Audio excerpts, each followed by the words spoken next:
Hello students, welcome to अरियंत। और आज हम डिस्कस करने वाले हैं एक क्वेश्चन जो कि बिलोंग करता है चैप्टर वेव ऑप्टिक्स के लिए। सो इस क्वेश्चन में हमें गिवन ये है कि in between two crossed polaroids A and B, यानी कि दो पोलराइड्स हैं ए एंड बी और इनके बीच में हमने एक तीसरा पोलराइड रख दिया है सी, जिसको मैंने इस तरीके से रखा है कि वो उसका जो ट्रांसमिशन एक्सिस है वो ए से थीटा एंगल बना रहा है। ठीक है।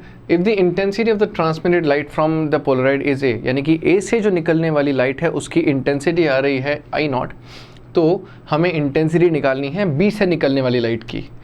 और एक और बात बतानी है कि कितने एंगल थीटा के लिए, थीटा की वैल्यू अलग अलग हो सकती है, तो कितने थीटा के लिए जो हमारे पास फाइनल ट्रांसमिटेड लाइट होगी वो मैक्सिमम होगी।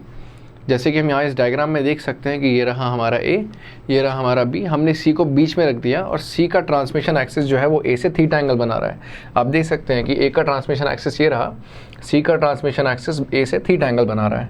और बी का जो एंगल है, बी को मैंने बिल्कुल क्रॉस रखा था, यानी कि ए और बी का क्रॉस रखने का मतलब ये हुआ कि बी 90 डिग्री पर ए के साथ में था।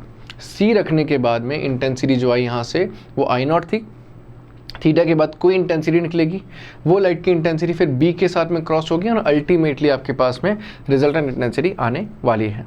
अब हमें पता है मेलस लॉ क्या होती है। मेलस लॉ होती है I equals to I not cos square phi. इस मेलस लॉ को हम यहाँ पे अप्लाई कर सकते हैं कि ए से कितनी इंटेंसिटी निकल रही है आई नॉट, और cos square theta, theta is, अच्छा यहाँ पर थीटा है, यहाँ पर हम इसे फाई भी ले सकते थे अगर दो पोलराइड्स के बीच में फाई एंगल होता। फिलहाल दोनों पोलराइड्स के ट्रांसमिटेड एंगल में थीटा एंगल है, तो इसे हम थीटा बोलेंगे। यहाँ पर हम इसे थीटा बोलेंगे। तो I C equals to I not cos square theta, theta is the transmission axis between A and B. अब बी से जो निकलने वाली इंटेंसिटी है वो पहले आई सी से निकलने वाली इंटेंसिटी पे डिपेंड करेगी, तो I C cos square 90 minus theta. इस वैल्यू को सब्स्टिट्यूट अगर मैं यहाँ पर करता हूँ तो हमारे पास में आंसर आएगा ये, which is 1/4 I not sine square 2 theta.